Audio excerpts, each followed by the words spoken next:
this year, we were just talking about some of the biggest stories. First, you mentioned the sheriff's department taking over the police. How's that been going? Y'all have had it going long enough now to kind of give it a test run. Well, we don't like the word takeover because it's a partnership.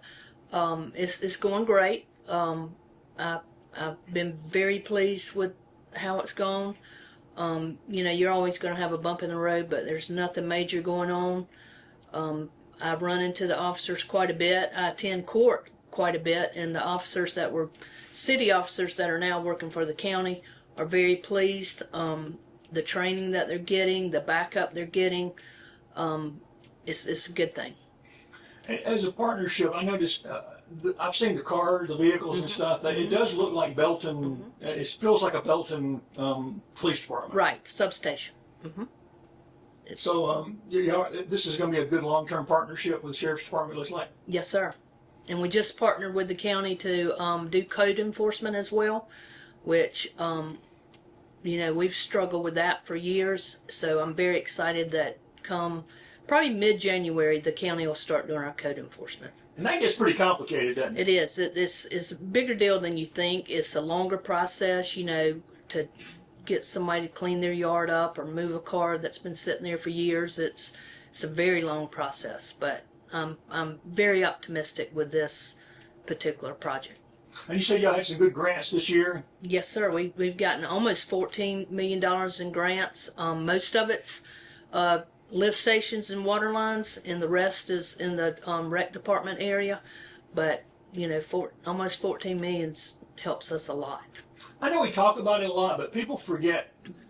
It doesn't sound exciting that we're spending money on lift stations and water lines. Why is that so important for the future? Well, it'll allow us to be able to approve some communities coming in, some new subdivisions, which we have one on the block. We've approved a plan for about 120 homes. So this will help that situation and make sure, we have enough water and sewer to run your subdivisions. So tell me about that. What kind of housing growth did you have this year, and what are you looking at going into the beginning of next year? Well, we've had about 25 new homes start in this year. Once this project's done with the water line, then the subdivisions can start moving. How about business starts? How's business growth here? We've had about 8 new businesses this year. Well, that's a lot for a town this size. It is. We've had a good year. It's been a very good year. And one of the bumps in the road this year was the hurricane. And Belton got hit pretty hard, right? We got hit real hard, but we were without power for probably 3 days, and then some people had it without it up to 10 days. But our community and our employees got together, and it was incredible to watch our church, our community, our employees just pitch in together and get us back going again. And it, of course, disrupted the Standpipe Festival. It did. It was about a week out, and we had to make that tough call, but felt like that was the right thing to do. So we did miss having that, but... The other events, though, went pretty well this year, right? Chili Cook-Off went great. We were able to distribute around $21,000 to all of our nonprofits, because all the money made off the Chili Cook-Off has to be given to nonprofits. And then, of course, you had a Christmas tree lighting and a Hall of Fame thing. It had a really good crowd out in cold weather for that. We did, and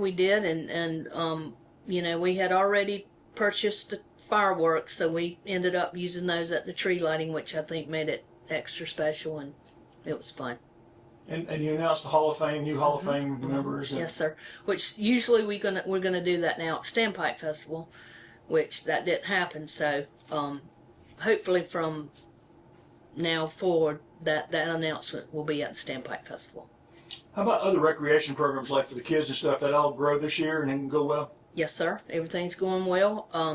One of the grants that we did get was $500,000 from the Land and Water Conservation Fund to build a new restroom concession stand press box at Lita Poor.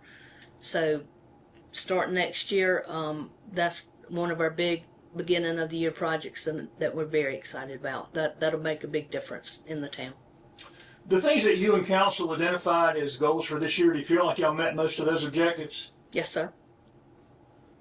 We, you know, the police department took up a lot of our time, but we got that handled and on its way. And the water lines and the lift stations, that's been a long process, but we're getting close to getting that done, and that'll be good. Looking into the first 3 months of 2025, hard to believe we're saying that. Anything y'all have identified that y'all would like to see done here in the first of the year? Nothing new that I haven't already talked about. You know, we'll be completing the water line project, lift station project, and we'll be starting the leaderboard project. So those are two big things going on, that closing one and starting the other.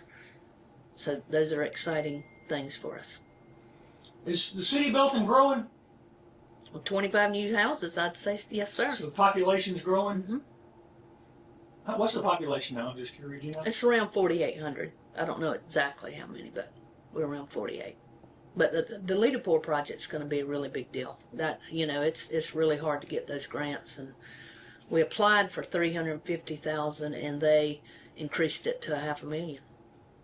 You know, so that's, and we've got $300,000 from Mike Gambrell for that project. So we're going in with probably 3/4 of the funding for it, which is that's a big boost.